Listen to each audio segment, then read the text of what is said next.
3월 마지막 주일, 3월 29일 주일 예배를 시작하겠습니다.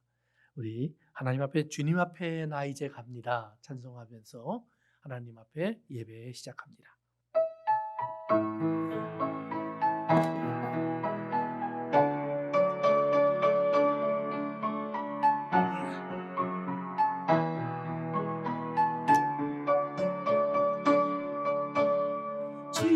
주님 앞에 나 이제 갑니다.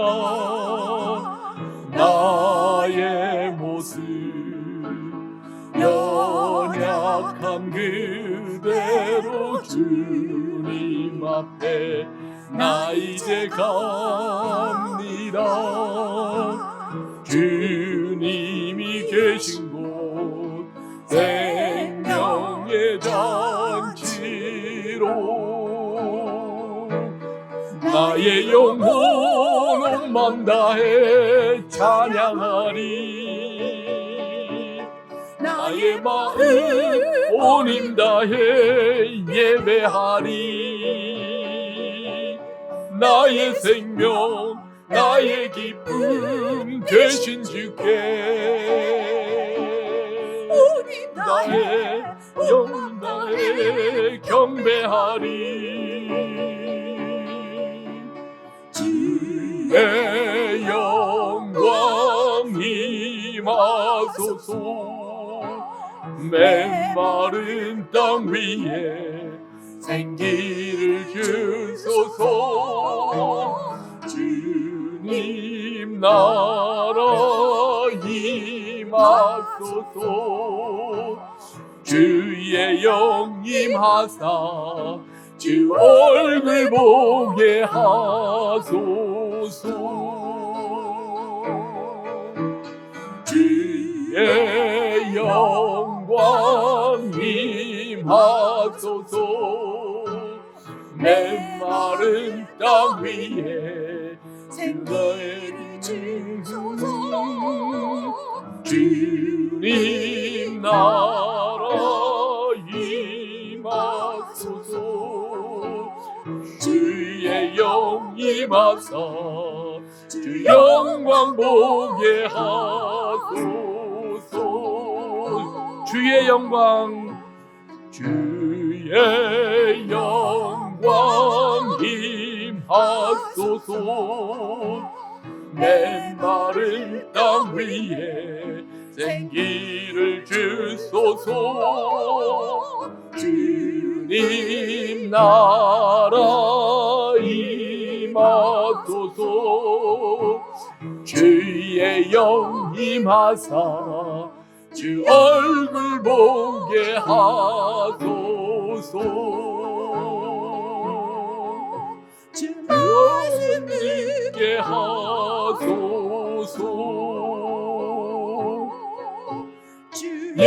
예배하게 하소서.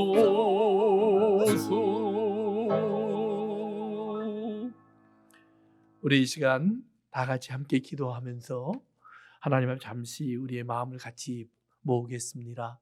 우리 특별히 어려운 시간, 우리 이 나라를 위해서 기도하고 또 지도자들을 위해서 기도하고 또 의료진들을 위해서 기도하고 고통받고 있는 환자들을 위해서 기도하고 또 우리 교우들을 위해서 잠시 서로 기도하는 시간을 갖겠습니다. 이제 다 같이 함께 기도합니다. 아버지 하나님 감사합니다. 저희들에게 이렇게 예배하고 이렇게 기도하며 간구하게 하심을 감사합니다. 아버지 하나님 특별히 곤고하고 어려울 때에 나를 찾으라 라고 말씀하셨습니다. 너희가 나를 간절히 찾으면 만날 것이라고 말씀하셨습니다. 이 시대 이 나라 아버지 하나님 우리가 살고 있는 이 도시 그리고 우리의 삶의 아버지 영역인 우리의 삶의 모든 일터와 직장들을 위해서 기도합니다. 아버지 하나님 많은 사람이 아프고 고통받고 있습니다.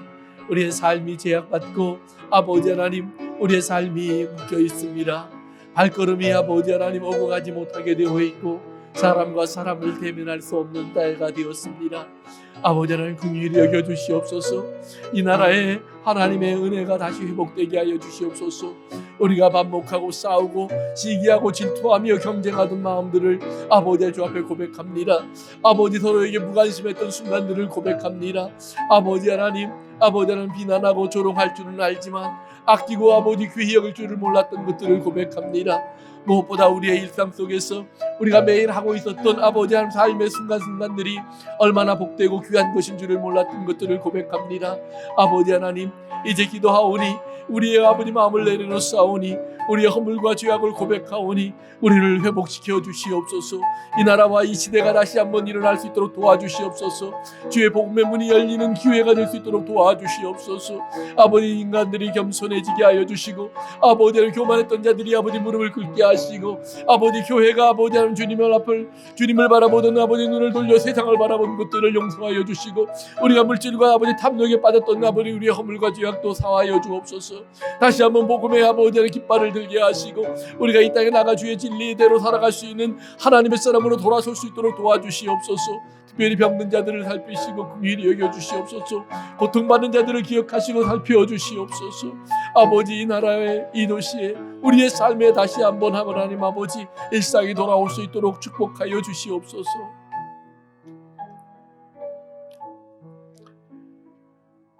여호와는 나의 목자시니 내게 부족함이 없으리로다. 아버지 하나님, 오늘도 우리는 우리 주 예수 그리스도가 우리의 목자 되심을 감사하며 이곳에 모입니다. 우리의 마음을 인도하여 주셨기에 이제 우리는 떨어져 있으나 한 마음을 갖고 함께 예배드립니다. 주님, 우리의 예배를 받아주시옵소서. 성령님, 이곳에 그리고 각 사람이 앉아있는 그곳에 임재하여 주시옵소서. 아버지 하나님, 우리 모두가 주님만을 사모하며 주님의 역사와 인도 속에서 한마음 한뜻 되어 신령과 진정으로 예배할 수 있는 이 시간 되게 하여 주옵소서. 예수님의 이름으로 기도합니다. 아멘. 신앙 고백을 함께 하시겠습니다. 전능하사 천지를 만드신 하나님 아버지를 내가 믿사오며 그 외아들 우리 주 예수 그리스도를 믿사오니 이는 성령으로 잉태하사 동정녀 마리아에게 나시고 본디오 빌라도에게 고난을 받으사 십자가에 못 박혀 죽으시고 장사한 지 사흘 만에 죽은 자 가운데서 다시 살아나시며 하늘에 오르사 전능하신 하나님 우편에 앉아 계시다가 되리로서 산 자와 죽은 자를 심판하러 오시리라. 성령을 믿사오며 거룩한 공예와 성도가 서로 교통하는 것과 죄를 사하여 주시는 것과 몸이 다시 사는 것과 영원히 사는 것을 믿사옵나이다. 아멘. 우리 교회 소식을 잠깐 여러분들에게 알려드리겠습니다. 우리 지난주에 이어서 오늘도 이렇게 여러분들과 함께 예배드립니다.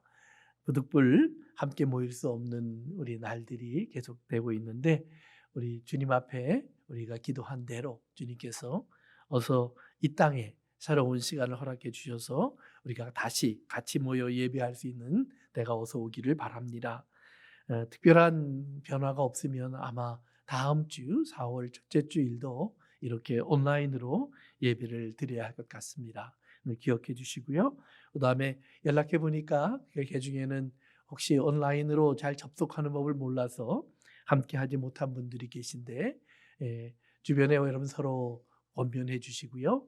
또 전화로 확인해 주셔서 그런 분들이 있으면 우리 교회로 알려주시면 우리 최 집사님이나 저나 이정일 목사님 여러분들의 함께 예배에 참여할 수 있는 길을 전화로라도 안내해 드려서 같이 할 수 있도록 도와드리겠습니다. 그래서 우리 한 분도 빠짐없이 모두가 다 같이 예배드릴 수 있는 시간이 같이 있기를 원합니다. 우리 교우들 가운데 이제 비즈니스를 부득불 문을 닫은 분들이 몇몇 분들 계십니다. 여러분들 기억해 주시고요.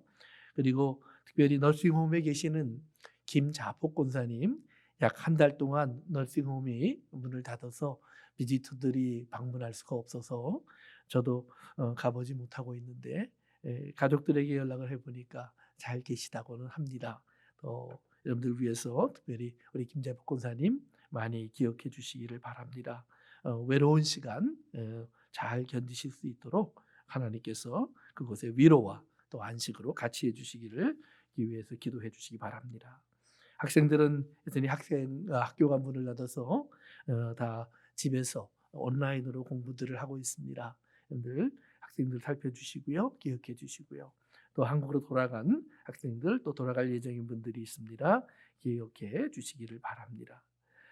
지난주에도 말씀드린 것처럼 우리 봉헌 시간의 헌금은 각자가 가정에서 주님 앞에 드리는 마음으로 드리시면 되겠습니다. 그리고 이제 우리가 다음에 함께 모여 예배 드릴 때 함께 교회로 가져와 같이 드리시면 되겠고요.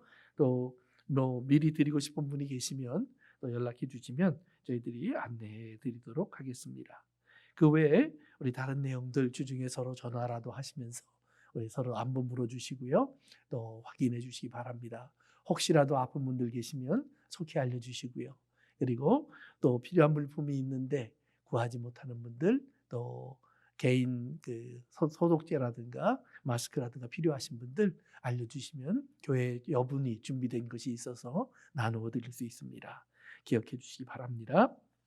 그래요. 우리 하나님 앞에 찬송가 338장 내 주를 가까이 하려 함은 찬송하시면서 준비하신 예물 함께 드리십니다.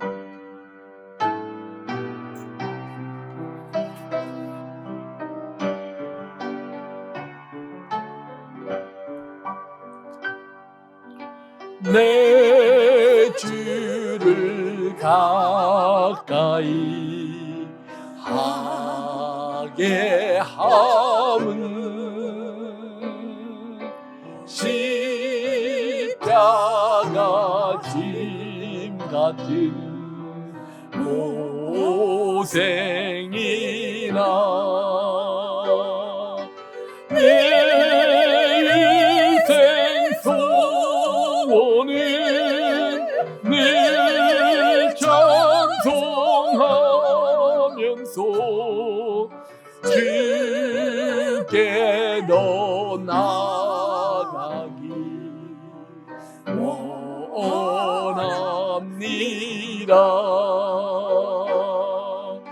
내 고생하는 것 옛 야곱이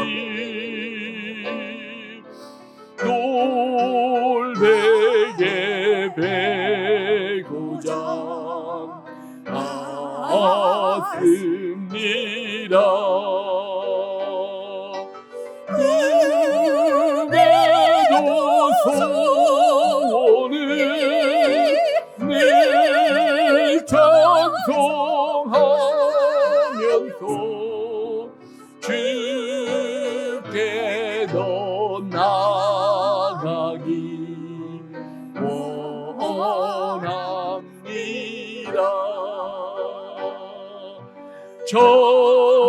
천성에 가는 길 험하여도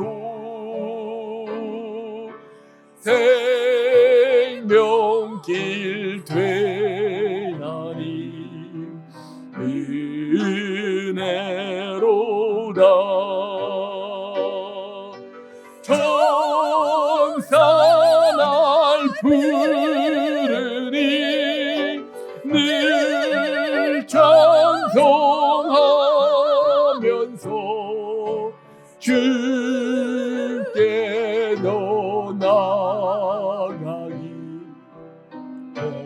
원합니다.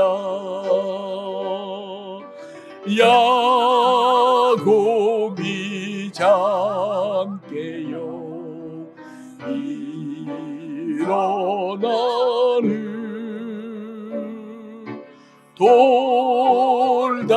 돌단을 쌓은 것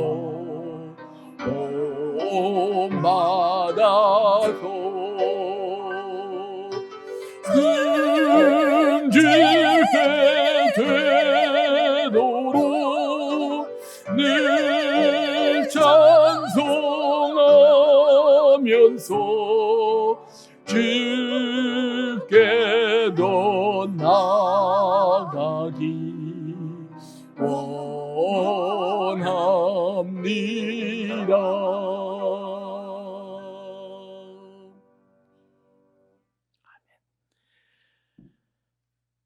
오늘 우리 함께 보실 하나님 말씀은 신약성경 5번째 책 사도행전 2장 1절부터 8절까지에 있는 말씀입니다.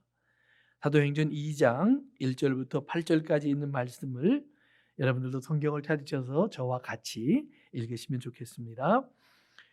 오순절 날이 이미 이름에 그들이 다 같이 한 곳에 모였더니 호련히 하늘로부터 급하고 강한 바람 같은 소리가 있어 그들이 앉은 온 집에 가득하며 마치 불의 혀처럼 갈라지는 것들이 그들에게 보여 각 사람 위에 하나씩 임하여 있더니 그들이 다 성령의 충만함을 받고 성령이 말하게 하심을 따라 다른 언어들로 말하기를 시작하니라.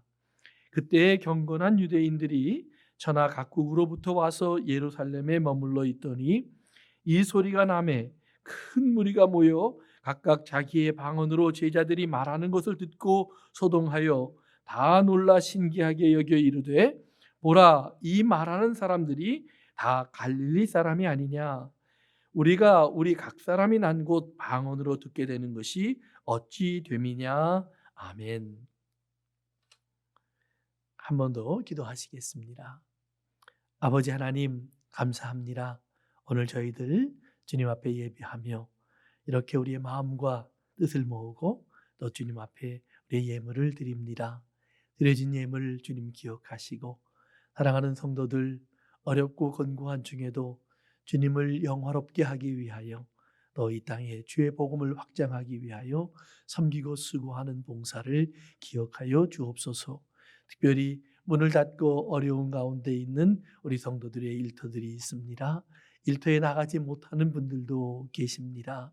아버지 하나님, 어렵지만 또 매일 사람을 대하는 것이 요즘은 두렵기도 하지만 부득불 일터에 나가는 분들도 계십니다. 주님, 그들의 처소에서 그들을 살펴주시고 어려움과 아픔 속에서 또는 불편함 속에서 그들을 보호하여 주시옵소서. 저들이 어느 곳에 있든지 어떤 형편에 있든지 주님의 이름으로 담대할 수 있게 도와주시고 믿음으로 설 수 있도록 세워주시옵소서. 특별히 아버지 하나님, 어려운 가운데 홀로 아버지 오고 가는 사람도 없이 머무르고 계시는 우리 나이 드신 우리 김자복 권사님 계십니다. 주님, 그분을 기억해 주시고 그곳에 천군 천사 보내어 위로해 주시고 살펴주시옵소서. 오늘도 부족한 종 주의 말씀을 대언합니다. 아버지 하나님, 종의 입술을 사용하여 주셔서 오직 주의 진리만 전할 수 있도록 주시옵소서. 성령님, 종의 입술에 말씀 채워주시고 종의 혀를 주관하여 주옵소서. 듣고 전하는 우리 모두가 성령님의 감동 속에 주의 진리 가운데 인도되게 하여 주옵소서. 예수님의 이름으로 기도합니다. 아멘. 오늘은 사도행전 2장 1절부터 8절에 있는 말씀을 가지고 교회의 탄생에 대한 이야기를 좀 나누려고 합니다. 요즘처럼 우리 교회가 함께 예배드리지 못하면서 교회가 과연 무엇일까 이렇게 고민하고 생각하는 그런 귀한 시간을 갖게 된 경우도 그렇게 많지 않은 것 같습니다. 온 세계 곳곳에서 함께 예배드리지 못하는 이런 어려운 시간을 극복하면서 과연 교회는 어떤 의미를 갖고 있고 또 이럴 때 우리는 어떤 자세로 예배하고 우리가 교회 그리고 교인들의 관계를 유지해 갈까 고민하는 분들이 많은 것을 느껴봅니다. 사랑하는 성도 여러분, 오늘 우리는 사도행전 2장 1절부터 8절까지 있는 말씀을 가지고 그 뜻을 한번 찾아보았으면 합니다. 비록 세상이 어렵고 힘들지만 귀한 것은 여전히 하나님의 말씀과 하나님의 역사는 계속되고 있다라는 것입니다. 지난 주간 귀한 친구 목사님으로부터 한 글을 받았습니다. 또 그 글을 받기 전후로 또 주변에 몇몇 분들에게 연락을 받은 것이 있었습니다. 그것이 뭐냐 하면 이태리에 있는 한 젊은 의사의 간증입니다. 자기 나이가 38살이라고 밝힌 이 의사분은 지금 전 세계에서 어쩌면 가장 바이러스로 인해서 큰 피해를 겪고 있는 이태리 북부에 있는 한 도시에서 이제 환자들을 치료하는 사람입니다. 처음에는 그저 한 사람, 두 사람 환자들이 오면 나름대로 잘 대처했다고 합니다. 그러나 점점 환자들이 밀려오면서 더 이상 병원이 감당할 수 없는 지경까지 이르렀고, 지금은 그분의 표현으로 말을 하면 자기는 의사가 아니라 들어오는 환자들을 보면서 이 사람은 이제 살 수 있는 사람이니까 산소호흡기를 연결해라. 저 사람은 살릴 수 없으니까 죽을 수 있도록 저쪽 옆에 이제 조용한 곳에 있을 수 있도록 저쪽으로 옮겨라. 이런 식으로 선택하는 역할을 하고 있다라고 합니다. 그러면서 자괴감을 많이 느끼고, 그리고 의사로서 아무것도 할 수 없는 절망을 느꼈다고 그렇게 표현을 합니다. 그러면서 자기나 자기 친구들이 그런 환경 속에서 종종 만나서 나누는 대화가 뭐냐 하면, 우린 더 이상 의사가 아니다. 우리가 할 수 있는 것은 아무것도 없다. 과연 이러한 것 앞에서 인간이 무엇일까? 이런 질문들을 서로 나누다 보면서 대부분 무신론자였던 자기를 포함한 의사들이 한 사람 두 사람 하나님을 찾기 시작했다라고 얘기를 합니다. 그러다가 어느 날 80이 다 된 한 나이 많은 목사님이 환자로 병원에 들어왔다고 합니다. 그분도 나이가 많고 몸이 연약한 관계로 치료는 생각하지 않고 이제 돌아가실 분으로 분류가 되었다고 합니다. 그런데 그분이 그 환자로 병원에 들어오면서 딱 하나를 가지고 오셨답니다. 성경책입니다. 그리고는 병상에 누우셔서라도 시간만 되면 그 말씀을 읽으시면서 하나님 말씀을 이야기하곤 했다고 합니다. 그러다가 주변에 함께 누워있고 죽어가는 분들이 있으면 그 옆에 다가가서 성경을 읽어주기도 하셨다고 합니다. 차츰차츰 젊은 의사들도 그분의 이야기에 귀를 기울이기 시작했습니다. 그리고는 평화를 얻고 안식을 누렸다라고 얘기합니다. 약 일주일이 지나 그분은 돌아가셨습니다. 그 젊은 의사의 표현은 이렇습니다. 우리는 목자를 잃었습니다. 이런 어려움 가운데 우리를 안식하고 위로해 주던 목자를 잃었습니다. 그분은 하나님 곁에 가신 것을 나는 이제 압니다. 그러면서 이제 자기도 그분의 하나님을 찾는 사람이 되었고, 주변의 의사들도 함께 그분의 하나님을 찾는 사람이 되어서 우리는 이제 스스로 이렇게 주님을 찾는 사람, 주님을 따르는 사람이 되었다라는 간증입니다. 어찌 보면 너무나 비참한 모습입니다. 죽을 수밖에 없고 죽도록 버려둬야 하는 것입니다. 의사로서 아무것도 할 수 없는 절망적인 시간입니다. 그런데 그곳에서 하나님은 여전히 일하고 계신 것을 볼 수 있습니다.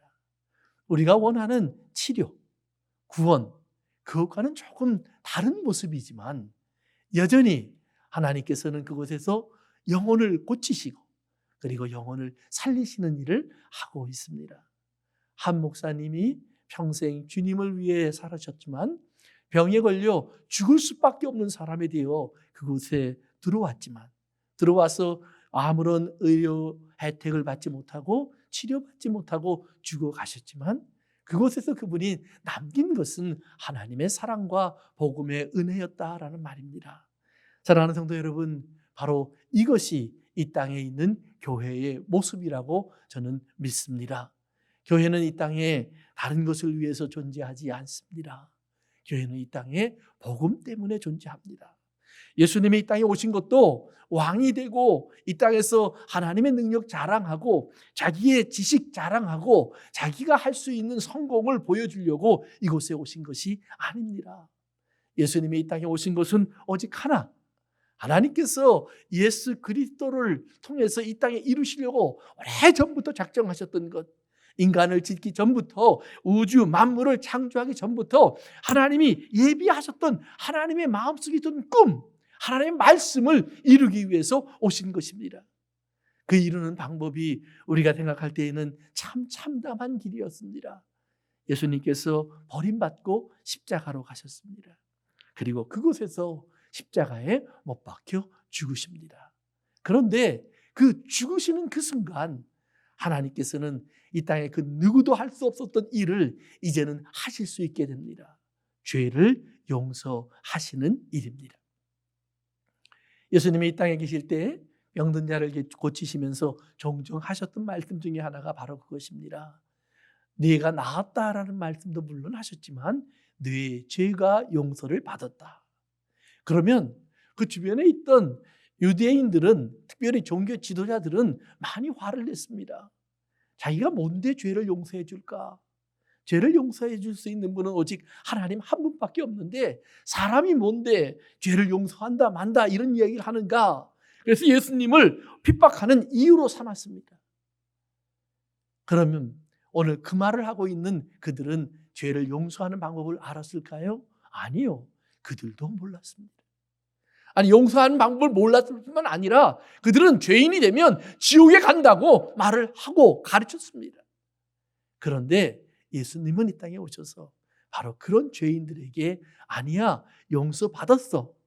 하나님의 말씀에는 죄가 죄이기 때문에 그 죄로 인하여 넌 죽을 거야 라는 말씀이 있지만 그 죽을 거야 라는 말씀을 하기 위해서 죄를 보여주신 것이 아니라 그러기 때문에 너희에게 살 길도 내가 준비해 두었어 라는 말을 하고 싶으신 것입니다.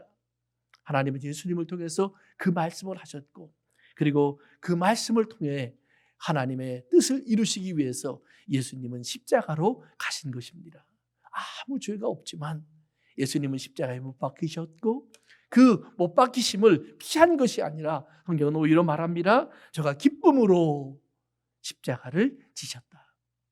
즐거움으로 그 길을 감당하셨다라는 말입니다. 78세 나이가 늙어 편히 쉬셔야 될 나이에 병에 걸려 병원으로 들어온 한 목사님의 모습을 상상해 보십시오. 적어도 그런 운명을 맞으신 분이라고 보면 그분은 평생 아마 신실하게 주님을 섬겼던 분일 겁니다. 모든 목사님이 그렇지는 않겠지만 적어도 그분의 모습에선 그런 모습을 볼 수 있습니다. 그런데 그가 그곳에 누워서 아무런 불평하지 않습니다. 죽음을 그저 담담히 받아들입니다. 아니, 그저 죽음만 기다리는 것이 아니라 거기에 와 있는 이유를 말씀 안에서 찾습니다. 어떤 이유였습니까? 그곳에 누워있는 누군가에게 하나님의 마지막 위로의 말을 전해주는 것입니다. 그곳에 누워 죽어가는 자에게 하나님의 마지막 소망의 말씀을 전달해 주는 것입니다. 그곳에서 절망 속에 빠져서 이것이 무엇인가, 인생이 무엇인가, 사람이 무엇인가 질문하는 사람들에게 환한 웃음과 함께 거기에 소망과 빛이 있음을 보여주는 것이었습니다. 한 분의 죽음 뒤에 많은 사람들이 살게 된 것을 성경이 또 그분의 간증이 보여주고 있는 것입니다. 사랑하는 성도 여러분, 하나님의 교회는 오늘 그 메시지 때문에 존재하는 것입니다. 그렇기 때문에 사도행전 2장에 하나님의 교회의 탄생은 좀 특별하게 그려져 있습니다. 먼저 우리가 그 본문을 읽어보면 하나님의 교회의 탄생은 은밀한 탄생이 아닙니다. 아무도 모르게 조용히 태어나는 것이 아닙니다. 예수님도 이 땅에 태어날 때 물론 동방박사들이 찾아오고 목동들이 찾아갔습니다. 그러나 대부분의 사람들에게는 외면받았습니다. 주변의 사람들조차도 예수님의 탄생을 그렇게 심각하게 그리고 소중하게 생각하지 않았습니다. 그러나 교회의 탄생은 근본적으로 다릅니다. 예수님께서 승천하신 후에 이제 오순절 날이 이르렀습니다. 오순절이라고 하는 것은 특별한 의미를 갖는 이스라엘의 절기입니다. 애굽에서 노예 생활을 하던 이스라엘이 하나님의 은혜로 6월절에 저들은 해방을 얻었고 오순절에 시내산에 이르러 하나님과 언약을 하며 하나님의 율법을 받기 시작하는 날이 오순절이었습니다. 그렇기 때문에 이스라엘 사람들은 오순절이 되면 특별한 성경을 읽습니다. 그 성경책이 바로 룻기입니다. 룻기의 내용은 한 이방 여인이 남편인 이스라엘 사람과 결혼을 했다가 어린 나이에 과부가 됩니다. 모든 것을 잃어버리고 이제 거지와 같이 되어서 남편의 고향인 베들레헴으로 돌아옵니다. 거기에서 그를 기다리는 것은 어떤 따뜻한 것이 아니었습니다. 그는 여전히 가난했고 이제 과부가 된 나이 많은 어머니마저 섬겨야 되는 이런 어려운 사람이 되었습니다. 그가 할 수 있는 방법은 한 가지밖에 없었습니다. 누군가의 밭으로 찾아가서 주스 때 떨어지는 이삭을 주워오는 것입니다. 그는 그 이삭을 줍기 위해 들판으로 나갔고 우연히 성경에 보면 보아스의 밭에 이르렀다라고 되어 있습니다. 그 보아스의 밭에 이르렀다는 보고를 그의 시어머니에게 하니까 그의 시어머니가 그런 말을 합니다. 참 잘됐다. 참 잘됐다. 그 사람은 단순하게 네가 그곳에 와서 이삭을 죽도록 해야 되는 사람이 아니라 우리의 기업을 회복시켜 줄 사람이다. 우리의 구원은 그 사람이 이루어줘야 된다. 하나님께서 말씀하셨다. 그 말을 듣고 룻은 어머니의 말대로 그날 밤 보아스를 찾아갑니다. 그 보아스를 찾아갈 때 성경에 그런 설명이 나와 있습니다. 캄캄한 밤 보아스는 누워있고 룻이 보아스의 발꿈치에 이불을 들고 그 밑에 들어가 눕습니다. 어떻게 보면 상상하기 싫은 그런 음란한 모습입니다. 한 남자가 술에 취해 누워있고 한 젊은 여자가 그 남자의 발치에 누워버립니다. 무엇을 상상할 수 있습니까? 우리가 쉽게 상상할 수 있는 많은 부정한 모습들이 그곳에 그대로 있습니다. 그런데 눈을 뜨며 그 여인의 모습을 바라본 보아스가 오히려 룻에게 그런 말을 합니다. 네가 왜 여기에 와 있느냐? 그러면서 비록 네가 이런 모습으로 와 있지만 나는 내가 현숙한 여자인 줄을 안다. 거기서 말하는 현숙하다라는 말은 그것은 거룩하고 온전하다라는 말입니다. 모자람이 없는 사람이다. 너에게는 정말 단정하고 아름답고 정결한 모습이 가득한 사람이다. 아니 어디에 그런 모습이 있습니까? 오직 하나입니다. 하나님의 약속을 믿고 한 이방 여인이 고향으로 돌아와 한 남자의 발꿈치에 엎드려 있는 모습입니다. 이러한 그림은 복음서에 몇 번 반복됩니다. 예수님이 식사하는 자리에 찾아왔던 한 장녀의 모습에서 우리는 그것을 찾아볼 수 있습니다. 막달라 마리아가 옥합을 깨트리던 모습 속에서도 그런 모습을 찾아볼 수 있습니다. 또 자기 딸이 귀신 들렸다고 고쳐달라고 주님을 붙잡고 주님 앞에 나와 엎드렸던 수로보니게 여자의 모습에서도 그런 모습을 찾아볼 수 있습니다. 종종 성경 속에는 이방 여자, 귀신 들렸던 여자 또는 더러운 여자, 창기와 같았던 여자들이 예수님의 발 앞에 그렇게 나와 있는 모습을 그려내고 있습니다. 그러면 사람들이 그것을 보고 손가락질했습니다. 룻이 보아스의 발꿈치에 있는 모습을 보고 상상할 수 있는 그런 말들을 다 예수님에게 퍼부었습니다. 그때마다 예수님이 하신 말씀이 있습니다. 저 여인을 내버려 두어라. 저 여인의 믿음이 크도다. 저 여인이 한 이야기가 바로 복음과 함께 전파될 이야기야. 사랑하는 성도 여러분, 그 많은 성경책 중에 하고 많은 성경책 중에 이스라엘은 오순절 날이 되면 바로 그 이야기를 읽었다라는 말입니다. 한 여자가 보아스의 발꿈치에 누워있는 이야기입니다. 그리고는 보아스가 내가 누구냐 하자 엎드려 고백하는 이야기입니다. 나는 룻입니다. 당신은 나를 회복시켜 줄 수 있는 사람입니다. 다윗의 자손 예수여 우리를 불쌍히 여기소서. 그 고백을 그 여자는 그렇게 하는 것입니다. 나를 불쌍히 여기시고 나를 회복시켜 주시옵소서. 그때 보아스도 똑같은 말을 합니다. 나는 안다. 내가 현숙한 여자인 것을. 내가 더러운 자도 아니고 탐욕의 사람도 아니고 정욕의 사람도 아니고 내가 불륜의 사람도 아니고 정결하고 아름다운 사람인 것을. 사랑하는 성도 여러분, 오늘 이스라엘이 잊고 있었던 그날을 하나님은 이스라엘에게 다시 알려주는 것입니다. 예수님이 승천하셔서 더 이상 제자들과는 함께하고 있지 않는 기간이었습니다. 승천하시고 열흘이 되었습니다. 오순절날 아침 120명 정도 되는 예수님의 제자들이 한 군데 모였습니다. 2주 전 말씀드렸던 것처럼 아마 성전일 가능성이 높습니다. 그것에 함께 모여서 저들은 같이 하나님의 은혜를 기다리고 있습니다. 또 한편으로는 오순절 제사가 진행되는데 참여하고 있습니다. 그런데 갑자기 급하고 강한 바람 소리가 들립니다. 단순히 제자들만 들은 소리가 아닙니다. 주변에 있던 사람들이 다 같이 듣게 되었습니다. 이게 무슨 소리지? 그러면서 그 바람 소리에 고개들을 돌렸을 겁니다. 그러는 순간 그들 앞에 한 불기둥이 내려오는 것이 보입니다. 그리고는 그것이 120개로 갈라집니다. 그리고는 120명의 예수님의 제자들 머리 위에 하나씩 임재합니다. 얼마나 신기하고 놀라운 광경입니까? 그래서인지 오늘 성경 본문에도 보면 그것을 바라보고 있는 사람들이 소동하며 놀라고 신기해 하였다. 예, 사람들이 그렇게 보고 있었다는 말입니다. 그런데 그 순간 그 120명의 제자들이 갑자기 저들이 모르는 다른 말들을 하기 시작합니다. 그것을 성경은 방언 그렇게 기록합니다.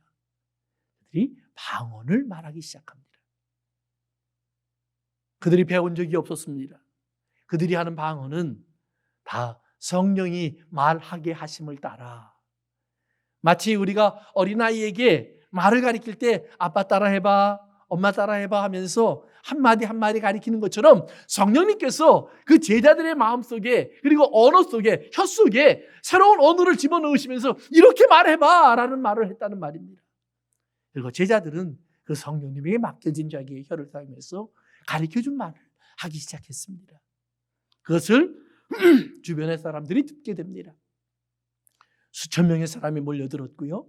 그것을 듣는 사람들의 반응이 성경에 그렇게 나와 있습니다. 이게 무슨 일이냐? 저들이 하는 말들을 들어봐. 왜 내 나라 말로 들리지? 우리 고향 말로 들리지? 내가 사는 지역의 말로 들리지? 그러면서 그들이 하나같이 그 말을 듣고 신기해합니다. 그 말의 내용들이 깨달아지기 시작합니다. 저들이 하는 말의 내용이 하나님의 큰 일이라고 성경은 기록하고 있습니다. 물론 그 중에 경건하지 않은 사람들이 있었습니다. 그들은 그 말을 제대로 알아듣지 못했습니다. 그리고는 단순히 소동하는 소리로만 들었습니다. 그렇기 때문에 120명이 모여서 왁자지껄 떠들고 있는 모습을 보더니 그들은 그 120명을 대낮부터 술이 취해서 성전에 들어온 사람들이라고 그들을 책망합니다. 이것이 교회에 탄생할 때의 모습입니다. 교회는 그렇게 탄생했습니다. 몰래 숨어서 탄생한 것이 아닙니다. 교회는 그렇게 탄생했습니다. 아무도 모르게 한 구석에서 조용히 내가 계시를 받았다 그러고 벌떡 일어난 어떤 이단의 지도자처럼 탄생한 것이 아닙니다. 분명히 아셔야 됩니다. 많은 이단의 지도자들은요, 자기가 은밀한 곳에서 홀로 하나님의 계시를 받았다라는 말을 합니다. 이만희 씨도 그렇습니다. 과거에 문선명이나 또는 박태선이나 전도관과 그리고 통일교를 지도했던 사람들이 그랬습니다. 미국의 대표적인 이단인 여호와의 증인이나 몰몬, 이 지도자들도 마찬가지입니다. 그들이 우연히 또는 기도하는 중에 하나님의 계시를 은밀히 받았다, 하나님의 계시에 있는 글들을 내가 찾아내었다. 그런데 오늘 성경은 분명하게 말해줍니다. 아니요, 하나님은 은밀하게 하나님의 교회가 받아야 될 메시지를 주지 아니하셨습니다. 주변의 모든 사람들이 듣도록, 그리고 모든 사람들이 알도록, 그리고 그곳에 모인 모든 120명이 함께 똑같은 메시지를 받았다라는 말입니다.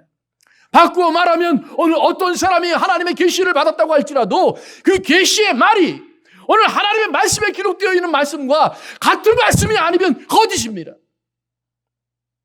이단의 기준은 아주 확실합니다. 하나님은 모든 하나님의 사람들이라면 교회의 탄생 때처럼 오늘 우리 교회 속에서도, 이웃교회 속에서도, 그리고 앞으로 100년 후에 교회가 존재한다면 100년 후의 교회도, 1000년 전의 교회도, 지금 이 땅에 있는 모든 나라 속에 있는 교회도, 한국에 있느냐, 소련에 있느냐, 미국에 있느냐, 유럽에 있느냐, 아프리카에 있느냐의 차이가 없이 그들이 가진 모든 메시지는 똑같은 메시지가 되어야 한다고 성경은 말해주고 있습니다. 사랑하는 성도 여러분, 꼭 기억하십시오. 내가 혼자 은밀한 하나님의 음성을 받으려고 하지 마십시오. 하나님의 음성은 사랑하는 성도 여러분, 똑같은 말씀을 우리 모두에게 들려주는 것입니다. 문제는 그것을 들을 수 있는 귀가 있는가, 깨달을 수 있는 마음이 있는가, 볼 수 있는 눈이 있는가의 문제지. 색다른 메시지, 색다른 음성, 색다른 경험을 통해서 내가 하나님의 사랑을 확인하는 것이 아니라라는 사실입니다. 오늘 우리가 그러한 믿음을 가질 수 있다면, 그렇게 담대할 수 있다면, 우리는 오늘 처음 교회와 같은 모습으로 이 교회가 존재할 수 있다는 사실도 깨달을 수 있습니다. 이런 환경, 이런 어려움 속에 있다고 할지라도 초대교회가 그 복음의 메시지를 붙잡고 심지어는 죽음을 견디고 사자의 밥이 되는 것을 이겨내고 불에 타는 것을 이겨내고 컵에 썰리는 것을 이겨내요. 믿음을 지켜왔던 것처럼 집을 빼앗기고 가족을 빼앗기고 고향을 떠나야 하는 그런 선택을 할 수밖에 없었어도 믿음을 지킬 수 있었던 것처럼 여러분과 저도 그 믿음을 지킬 수 있다는 사실을 깨달을 수 있기를 바랍니다. 성도 여러분, 처음 교회에 하나님은 그렇게 하셨습니다. 모두가 볼 수 있도록 분명한 메시지를 주셨습니다. 그것이 방언을 했느냐, 아니면 그 이후에 사도행전에 나오는 것처럼 제자들의 입을 통해서 그 하나님의 큰 일을 분명하게 사람들이 알아들을 수 있는 말로 전하게 했느냐, 그 차이는 있습니다. 그러나 그 메시지 내용의 변화는 없습니다. 이렇게 모두가 들을 수 있도록 들려줬다는 말입니다. 그리고 두 번째로 오늘 우리가 볼 수 있는 것이 있습니다. 처음 교회가 탄생할 때 교회의 모습은 우리가 생각하던 과거의 하나님의 임재의 모습과는 조금 다른 모습입니다. 오늘 오순절날 이스라엘이 하나님을 만나는 경험을 하는데, 출애굽기에서 그들이 시내산에 도착해서 하나님을 만난 경험과 오늘 오순절 성령이 임재하며 하나님을 만난 경험의 차이가 나타납니다. 그것은 히브리서 12장에 보면 잘 기록이 되어 있습니다. 히브리서 12장에 보면 처음 이스라엘이 광야에서 하나님을 만날 때는 그것은 어둡고 두렵고 불 붙는 곳이고 나팔 소리가 들려지는 것이고 흔들리고 그리고 큰 소리가 나는 그러한 자리였다라고 말을 합니다. 얼마나 두렵고 무서운지 히브리서 12장에 보면 이스라엘 사람들은 하나님에게 그들에게 말씀하지 마십시오라고 고백을 합니다. 오히려 모세를 돌려보내고 또 다른 선지자를 통해서 우리에게 말씀해 주시면 우리가 그 말을 듣고 다 지키겠다라고 약속을 합니다. 무서워서 하나님 말씀하지 마십시오. 이것이 과거 오순절에 이스라엘이 하나님을 처음 만났을 때의 반응입니다. 그것은 그 후 이스라엘의 삶 속에 이어져 옵니다. 이스라엘은 항상 하나님을 두려워했지 가까이 하지를 못했습니다. 그런데 오늘 오순절에 성령으로 임재하시는 하나님은 좀 다른 모습입니다. 물론 같은 소리가 있었습니다. 이스라엘이 광야에서 하나님의 산에서 소리를 들었던 것처럼 소리가 있었습니다. 그들이 불을 본 것처럼 불도 있었습니다. 그런데 왠지 이 소리와 이 불은 따뜻하고 가깝고 친밀합니다. 두렵지 않습니다. 옆에서 보고 있는 사람들조차도 소동하고 놀라며 신기해하긴 했지만 그것 때문에 엎드려지거나 두려워서 물러가거나 도망치지 않습니다. 오히려 더 다가와서 구경하는 사람들이 됩니다. 사도들도 마찬가지입니다. 제자들도 마찬가지입니다. 하나님의 음성이 들려지고 그리고 그 불이 임재해서 자기들의 머리 위에 얹어지는데 뜨겁거나 타지 않습니다. 저들이 댕굴댕굴 구르지도 않습니다. 어찌할꼬 탄식하지도 않습니다. 그들의 가슴이 벅찰 정도로 이 안에서 터져나오는 음성이 있었습니다. 우리는 그것을 베드로의 설교에서 그리고 그 후에 나오는 예수님의 제자들의 모습 속에서 살펴볼 수 있습니다. 베드로가 일어나서 가장 먼저 한 소리가 무엇인 줄 아십니까? 2장 14절 이하에 보면 베드로의 처음 설교가 나와 있습니다. 베드로의 첫 마디가 그것이었습니다.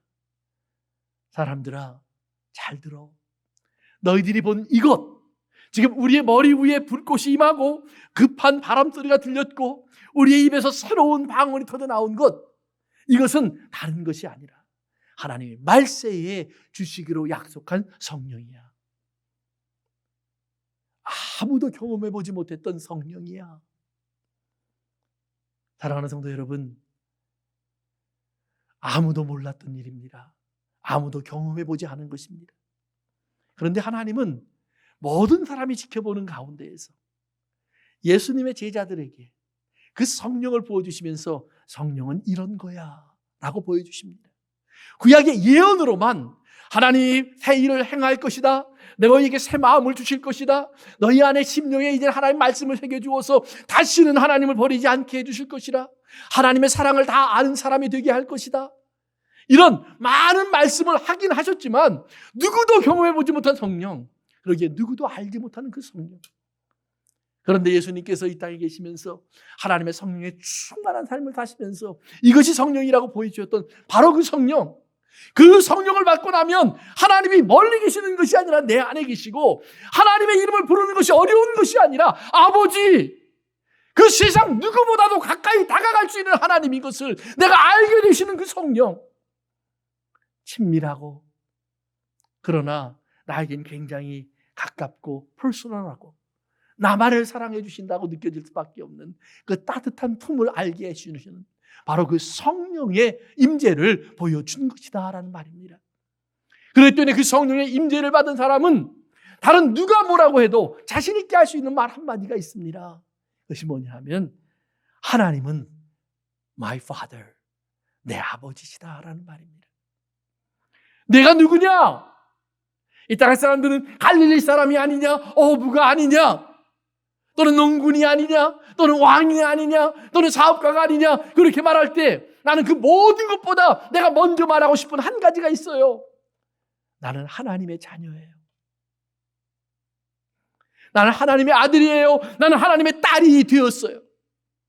이것보다 귀하고 이것보다 더 자랑스럽고 이것보다 더 말하고 싶었던 다른 것이 없어요.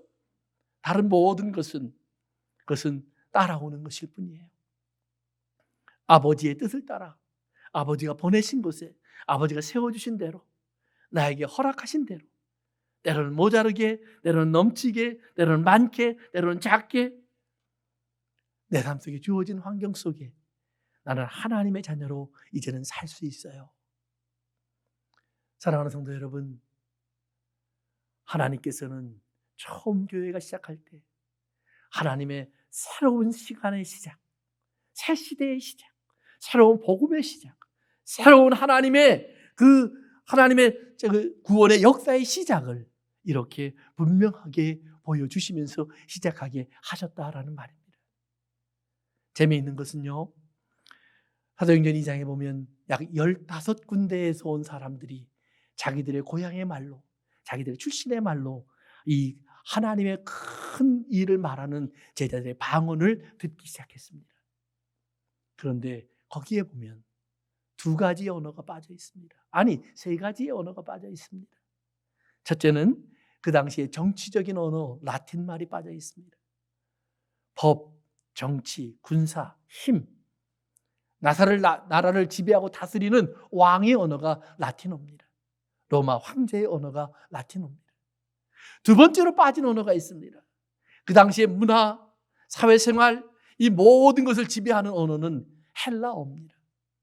그렇기 때문에 라틴 말을 하지 못한다는 말은 나는 정치적인 힘을 갖지 못한다는 말이고, 헬라어를 알지 못한다는 말은 나는 문화적으로 또는 학문적으로 무식한 사람이라는 말이에요.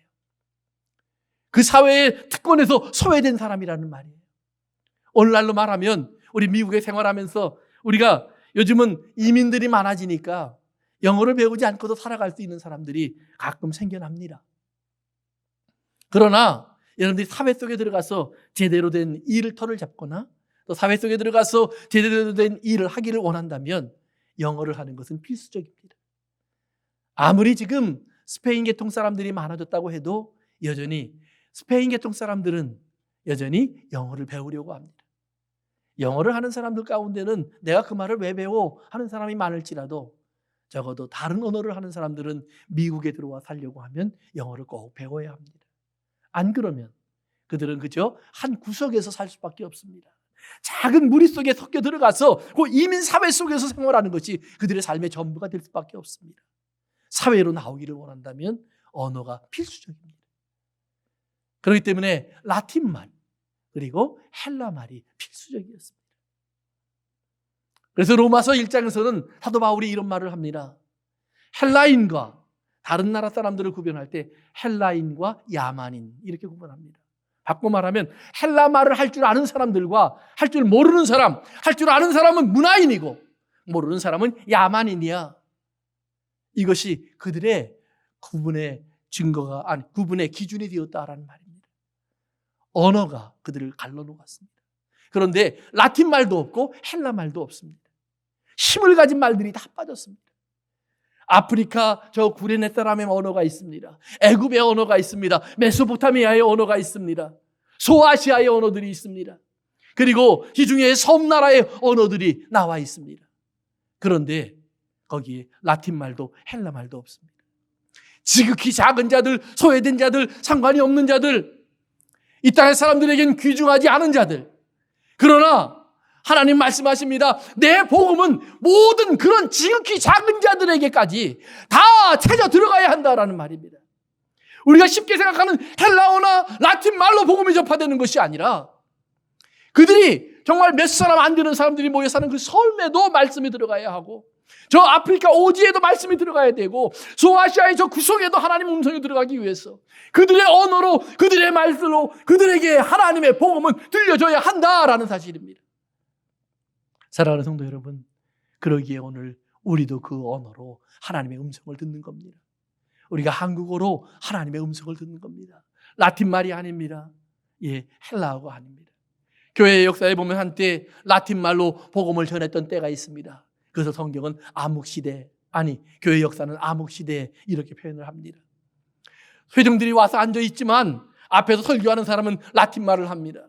성경은 광단에 꽁꽁 묶여서 자물쇠로 채워서 금고 속에 들어가 있습니다. 아무도 읽지 못하게 했습니다. 그리고 아무도 알아듣지 못하게 했습니다. 그들이 요구한 것은 한 가지입니다. 예배 시간 되면 들어와 앉아있어. 우리가 나누어 주는 거 먹어. 그리고 교회에 봉사하고 헌금해. 그것으로 그들의 신앙생활을 다 한다라고 가르쳤습니다. 그들이 하나님의 음성을 들었느냐? 말씀을 하느냐? 복음을 깨달았느냐? 저들이 하나님의 자녀된 것을 알고 앞에 서서 말을 전하는 나 사제처럼 저들로 하나님의 거룩한 제사장인 것을 아는가? 전혀 관계가 없었습니다. 사랑하는 성도 여러분, 교회 속에도 이런 차별이 있었던 시간이 있었다는 말입니다. 그렇기 때문에 언어를 아는 것은 차별의 기준이었습니다. 헬라어를 아는 것, 라틴어를 아는 것은 성공의 기준이 될 수도 있습니다. 2등 시민과 3등 시민을 나누는 기준이 될 수도 있었습니다.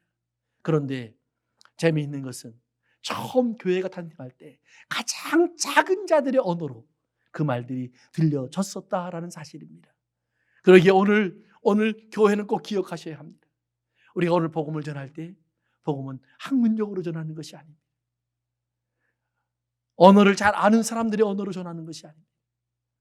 모든 사람들이 듣도록 어린아이도 노인도 무지한 자도 배우지 못한 자도 연약한 자들도 여자도 남자도 모두가 들을 수 있는 말로 이 복음은 그들의 삶을 찾아가야 한다는 사실입니다. 처음부터 하나님은 교회를 통해서 그 사실을 분명하게 증거해 주고 있는 겁니다. 그러기에 예수님이 이 땅에 오셨을 때 예수님은 끊임없이 상류사회의 초대를 받았습니다. 왕이라고 소개된 사람들 또는 유대의 지도자들이라고 소개된 사람들이 예수님에게 관심을 갖고 그들의 식탁의 자리로 예수님을 초대하려고 하곤 했습니다. 그때마다 예수님은 말합니다. 내가 가면 나 혼자 가는 것이 아니야. 내 친구들이 같이 가야 돼. 내 제자들이 같이 가야 돼. 내 동료들이 같이 가야 돼. 내가 사랑하는 자들이 같이 가야 돼. 거기에는 어린아이가 있고 문둥병자가 있고 귀신 들린 자가 있고 세리가 있고 창녀가 있고 이방인들이 있어. 성도 여러분, 그들이 예수님을 거절합니다. 왜요? 예수님은 좋은데 함께 있는 자가 싫기 때문에요. 그런데 성경은 말합니다. 예수님은 항상 혼자가 아닙니다. 예수님은 항상 우리와 하나가 되신 온전한 분이 예수님이신 줄로 믿으셔야 합니다. 예수님은 예수님만 영접하라고 하지 않습니다. 아니요. 예수님에게는 항상 따라가는 것이 있습니다. 예수님에게 항상 붙어 있는 것이 있습니다. 예수님이 나눌 수 없는 예수님의 지체된 사람들이 분명히 함께 있다라는 말입니다. 그 때문에 처음부터 초대교회는 그렇게 함께 있는 법을 배우는 것입니다. 그들에게 가장 큰 위기는 이방인 교회와 예루살렘에 있는 유대인 교회의 연합입니다. 율법을 지키면 연합할 수 있다고 말을 하는 예루살렘 교회와 율법을 들어보지도 못하고 배워보지도 못했던 이방인 교회가 이제 나란히 존재합니다. 그 중간에 베드로가 씁니다. 그리고 말합니다. 하나님께서 나를 통해서 보여주신 것이 있는데 우리가 오순절날 받았던 그 성령과 똑같은 것을 하나님께서 저 이방인의 집에 하는 것을 내가 보았다. 그들도 성령을 받고 방언을 말하는데 하나님의 큰일 말하는 것을 내가 보고 들었다. 성도 여러분, 그 말 한마디에 예루살렘 교회와 그리고 이방인 교회가 하나가 되었습니다. 오늘 더 이상 교회는 그러기에 둘, 셋, 열 분열되고 쪼개지는 교회가 아니라는 말입니다. 예수님을 영접하는 그 순간 모든 예수님의 자녀들은 함께 영접되어야 합니다. 노예였든지 왕이었든지 상관이 없다는 말입니다. 헬라인이든지 야만인이든지 상관이 없던 말이에요. 라틴 말을 하는지 아니면 바바리안 야만인들의 언어를 말하는지 상관이 없다는 말입니다. 그들은 한 울타리에 들어와서 함께 떡을 떼고 함께 잔을 나누며 한 형제요 한 자매로 불러야 한다라고 성경은 말해주고 있습니다. 처음 교회의 탄생의 모습, 교회는 이렇게 숨어서 탄생하지 않았습니다. 모든 사람 앞에 떳떳이 드러났습니다. 그것이 그들에게 후에 핍박의 이유가 될지언정 교회는 피한 적이 없었습니다. 항상 사람들 앞에 당당했습니다. 두 번째, 교회는 항상 이 땅의 모든 작은 자들에게 복음을 전했습니다. 항상 교회는 그러기에 아프고 고통스러운 곳에 그 존재를 드러냈습니다. 그렇기 때문에 어쩌면 지금이 가장 교회가 교회다운 시간, 교회다운 모습을 가질 수 있는 하나님의 은혜의 시간이 될 수 있음도 믿으시길 바랍니다. 가장 어려울 때는 항상 그러기에 은혜의 시간이 되었습니다. 가장 고통스러울 때는 하나님 앞에 가장 큰 감사를 할 수 있는 하나님의 기적의 시간이 되었던 것을 꼭 기억하실 수 있기를 바랍니다. 이렇게 하나님의 교회는 이 땅에 출발하고 탄생합니다. 두렵고 무서운 말이 아닙니다. 복음은 참 따뜻하고 가까운 말입니다. 이 땅의 사람들이 무시할 수도 있는 말이지만 그러나 그 말에 관심을 갖고 귀를 열고 주님을 알기를 원하는 사람들에게는 그것보다 기쁘고 즐거운 소식이 없는 가장 귀한 소식입니다. 오늘 하나님은 교회에게 그 말씀을 주시는 것입니다. 그러기에 교회는 어디에서 모이느냐가 중요하지 않습니다. 언제 모이느냐도 중요하지 않습니다. 교회의 가장 중요한 것은 우리가 함께 모이느냐가 중요한 것입니다. 함께. 마음을 함께 하십시오. 그리고 허락하신 대로 하나님이 기회를 주시는 대로 함께 모이는 일에도 힘쓰십시오. 그리고 우리가 똑같은 말을 하십시오. 각자가 출발은 각 곳에서 따르게 할지라도 우리가 예수 그리스도라고 하는 세례의 강을 건너오면 우리는 다 똑같은 말을 하는 사람이 되어야 합니다. 하나님의 큰 일을 여러분도 저도 서로 자랑할 수 있기를 바랍니다. 서로 말할 수 있기를 바랍니다. 다른 일이 아닙니다. 그 큰 일의 핵심은 죄인이었던 나를 구원하신 것입니다. 이 땅의 가장 작은 나에게 하나님이 임재하셔서 가장 거룩한 자로 만들어 주신 것입니다. 성령의 사람으로 여러분과 저를 하나님의 사람으로 세워주신 하나님의 은혜를 감사하는 귀한 교회가 탄생한 것을 기억하십시오. 오늘 우리 교회가 여러분들이 이런 교회로 다시 태어나기를, 그리고 태어난 것을 기념하고 기억하고 잊지 않기를 주님의 이름으로 축원합니다. 기도하겠습니다. 우리 잠시 하나님 앞에 우리 교회를 생각해 봅니다. 초대교회의 모습 속에서 우리가 생각해 봐야 할 그 질문들을 우리에게 던져봅니다. 그들은 왜 숨어있는 교회가 아니라 드러난 교회가 되었을까? 좀 감춰주지. 곧 핍박이 올 텐데 예수님을 죽인 사람들이 그들을 쳐다보고 있는데 좀 숨겨주지 않고 오히려 드러내셨을까? 그리고 그들의 칼날에 죽임도 당하고 그들의 채찍에 매를 맞고 그들의 감옥에 갇혀지고 그들의 서슬에 쫓겨나는 사람들이 되게 하셨을까? 그런데도 왜 교회는 숨으려고 하지 않았을까? 숨을 수 없는 메시지가 있기 때문입니다.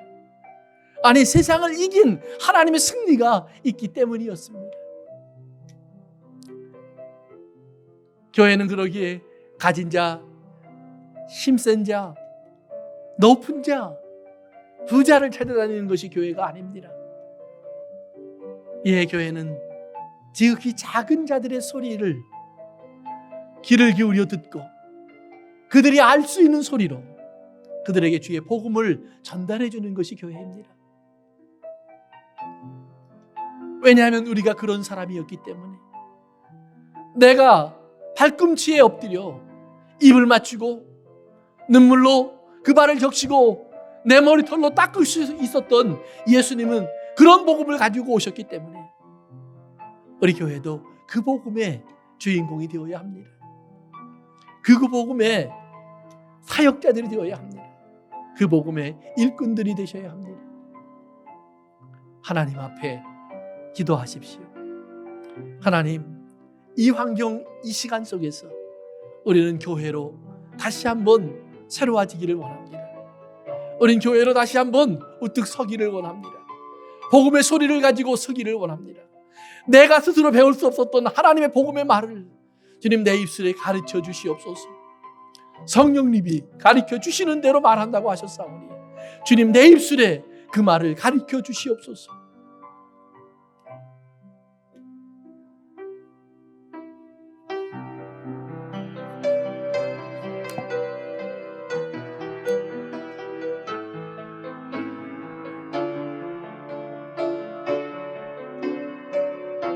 아멘. 주님 감사합니다.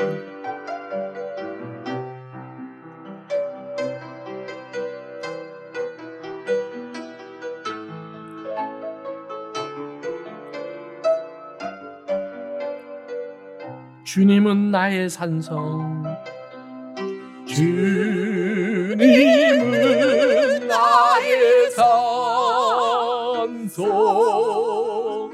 주님은 나의 요새, 주님은 나의 소망, 나의 힘이 되신 여호와. 주님은 나의 산성, 주님은 나의 산성, 주님은 나의 요새, 주님은 나의 소망, 나의 힘이 되신 여호와. 한 번 더 합니다. 주님은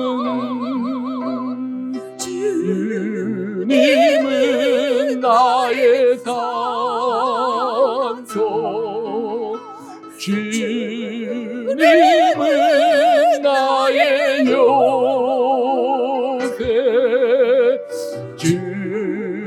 주님은 나의 소망, 나의 힘이 되신 여호와. 아버지 하나님 감사합니다.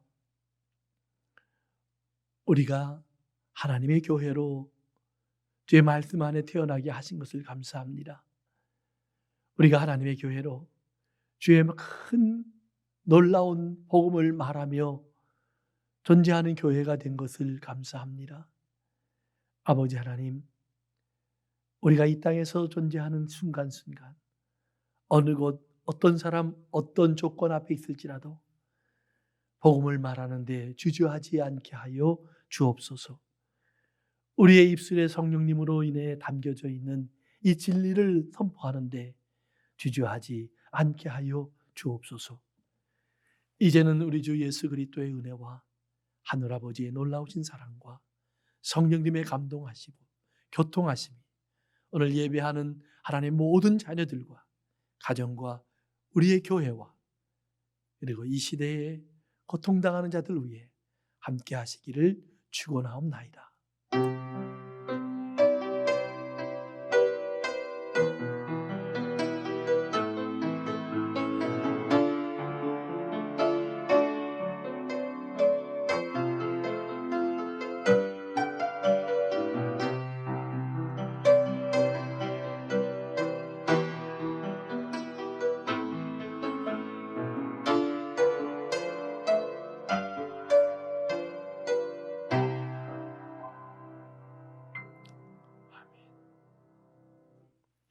예배를 마치겠습니다.